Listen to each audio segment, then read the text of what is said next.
Assalamualaikum warahmatullahi wabarakatuh. Saya Sri Ilmawati, PTE 01, anggota dari kelompok 9, ingin berterima kasih kepada teman-teman semua karena telah memberikan kesempatan kepada kami untuk menjabarkan materi yang telah kami buat. Dan saya juga berterima kasih kepada dosen pengampu saya, Ibu Mulyati Yantahin, STMT. Sebelumnya, kami telah menyediakan PowerPoint tentang kesehatan dan keselamatan kerja. Yang pertama akan dijabarkan oleh Muhammad Arjun Arnold. Oke, terima kasih. Langsung saja. Pertama, perlu kita ketahui pengertian kesehatan dan keselamatan kerja atau disingkat dengan K3. K3 adalah upaya perlindungan yang ditujukan agar tenaga kerja dan orang lainnya di tempat kerja atau perusahaan selalu dalam keadaan selamat dan sehat, serta agar setiap sumber produksi dapat digunakan secara aman dan efisien. Adapun tujuan K3 yaitu melindungi tenaga kerja atas hak dan keselamatannya dalam melakukan pekerjaannya untuk kesejahteraan hidup dan meningkatkan kinerja, menjamin keselamatan orang lain yang berada di tempat kerja, sumber produksi dipelihara dan dipergunakan secara aman. Selanjutnya, ada 3 alasan pentingnya K3 menurut Suyoto. Pertama, berdasarkan peri kemanusiaan. Pertama-tama, para manajer mengadakan pencegahan kecelakaan atas dasar peri kemanusiaan yang sesungguhnya. Mereka melakukan demikian untuk mengurangi sebanyak-banyaknya rasa sakit dan pekerja yang menderita luka serta keluarganya sering diberi penjelasan mengenai akibat kecelakaan. Yang kedua, berdasarkan undang-undang, karena pada saat ini di Amerika terdapat undang-undang federal, undang-undang negara bagian, dan undang-undang kota praja tentang keselamatan dan kesehatan kerja, dan bagi mereka yang melanggar dijatuhkan denda. Yang ketiga, ekonomis, yaitu agar perusahaan menjadi sadar akan keselamatan kerja karena biaya kecelakaan dapat berjumlah sangat besar bagi perusahaan.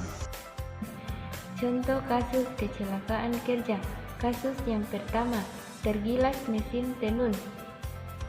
Seorang buruh tewas setelah lehernya tergilas mesin saat bekerja di sebuah pabrik tekstil di Pedan, Klaten, pada hari Senin 12 November. Seorang karyawan mematikan mesin karena ingin membetulkan benang yang putus. Setelah benang tersambung, korban pun bergegas menyalakan mesin tenun tersebut. Tanpa disadari, ternyata kain kerudung si korban masuk ke dalam mesin dan menjeret leher korban hingga tewas.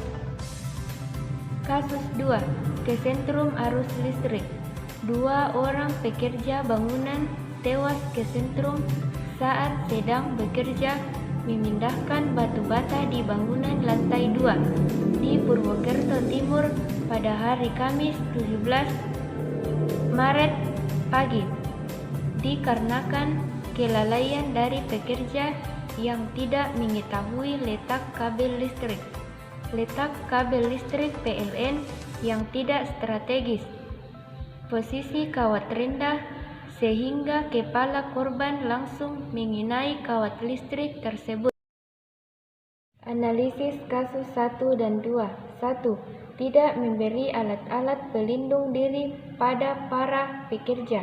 2. Tidak memberi tanda peringatan atau bahaya di sekitar kabel tersebut. 3.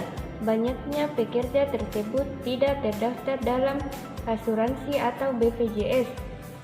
4. Pihak perusahaan wajib menanggung hak yang mesti didapatkan para korban kecelakaan. 5. Tidak memberikan pelatihan K3 kepada para pekerjanya. 6. Tidak memberikan dan mewajibkan pekerjanya untuk menggunakan alat pelindung diri. Solusi kasus 1 dan 2. 1. Dibuatnya peraturan yang mewajibkan bagi setiap perusahaan. 2. adanya pengawas yang dapat melakukan pengawasan. 3. Dilakukan penelitian psikologis tentang pola-pola kejiwaan. 4. Mengikut sertakan semua pihak yang berada dalam perusahaan ke dalam asuransi. Sekian dari kami. Wassalamualaikum warahmatullahi wabarakatuh.